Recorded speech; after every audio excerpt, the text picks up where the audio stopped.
So what we did when we got our RV, we bought the RV without any furniture in it. It had some, we said we didn't want it, so we got a better discount because my rear at the back here, it opens.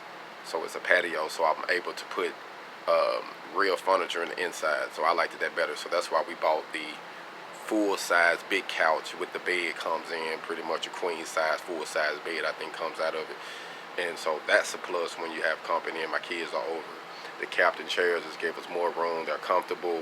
They can lay back, you know, slide back. So that was a plus. But none of this came with the unit. We actually got the unit with nothing in it and added our stuff. It just had the basic stuff in there, you know, all the appliances and whatnot. And we added more appliances too. Like I added an extra refrigerator, you know, toaster, oven, different things.